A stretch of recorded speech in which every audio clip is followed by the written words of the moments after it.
Monsieur Canuel, parlez-nous un petit peu de votre première impression après avoir vu tous ces beaux travaux-là des jeunes, là.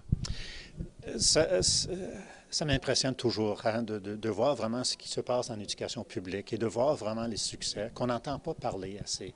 On entend beaucoup parler des défis, des faiblesses, mais finalement, il y a un taux de succès assez élevé aussi dans ces écoles-là qu'on doit reconnaître davantage. Alors, je suis très, très impressionné de ce que j'ai vu aujourd'hui. Et c'est sûr, c'est plus des élèves qui sont en difficulté, qui font des ateliers du genre, mais vous aimeriez amener ça à tous les élèves, là? Ah bien, absolument. Finalement, c'est l'approche que les enseignants utilisent, c'est une approche assez individualisée, mais quand même, on voit quand même les retombées de la part des élèves. Ils ressentent quand même ils sont appréciés et leur façon de voir et leur façon de vivre leur apprentissage démontrent quand même sont impliqués. Alors, avoir ça dans toutes les autres classes, je pense que ce serait quand même assez important. Mais vous êtes conscient que c'est presque irréaliste étant donné l'argent, le nerf de la guerre, encore une fois, là? Non, voyez-vous, je vais vous dire quelque chose. Dans le passé, on a investi des millions, des milliards de dollars dans des pratiques qui nous donnent absolument rien comme résultat. Alors, ce n'est pas la question de l'argent, c'est vraiment la question de volonté et de courage de faire une différence. Donc, vous êtes en train de dire que l'argent est peut-être mal dépensé? Mais c'est que l'argent, c'est une question de quelle façon on va le faire, on va l'utiliser. Mal dépensé, ça dépend. Ça dépend si les résultats ne sont pas là. Oui, je dirais que c'est mal dépensé.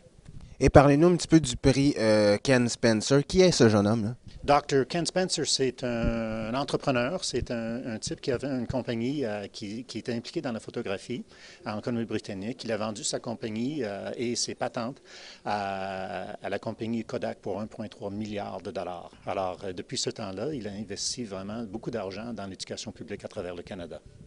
Et puis là, on parle de au-delà d'une centaine de projets. Je présume que vos visées pour les prochaines années, c'est encore plus gros, là? Absolument. Vous avez lu mes pensées. Et puis, vous espérez combien de projets pour l'année prochaine, par exemple? Bien, moi, j'aimerais bien si on pouvait voir 400, 500 projets. Et aussi, ce qu'on veut faire aussi, c'est élargir quand même non seulement l'identification par classe, mais aussi par commission scolaire. Donc, en un mot, décrire votre expérience dans Charlevoix, ça serait quoi? Ah, merveilleux. M. Canuel, merci beaucoup. De rien. M. Lay, parlez-nous un petit peu des objectifs de créer des ateliers de ce genre-là pour les jeunes. Les objectifs étaient simples. Il y a quelques années, on s'est réunis et on a dit que c'était important pour les jeunes en difficulté d'augmenter la motivation scolaire, de diminuer aussi l'absentéisme de ces jeunes-là et de diminuer les interventions disciplinaires. Est-ce que vous avez vu des résultats concrets en ce sens au niveau des notes des élèves et il y a eu un moins taux d'absentéisme, un moins haut taux, là? Oui, effectivement, l'an dernier, on s'est donné un exercice d'évaluation de ce projet-là et on a une nette augmentation de la présence en classe. Et il y a de plus en plus d'élèves qui passent des groupes à effectif réduit vers le secteur régulier l'an suivant.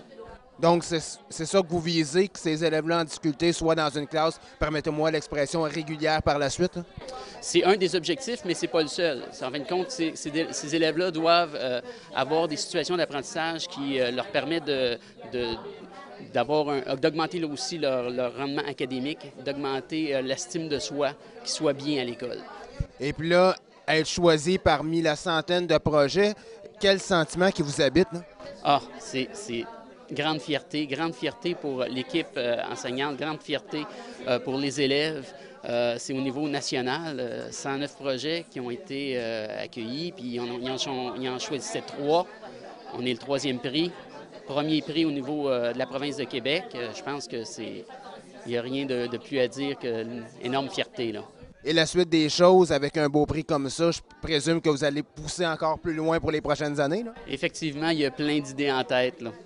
M. Lay, merci beaucoup et félicitations encore une fois. Merci beaucoup.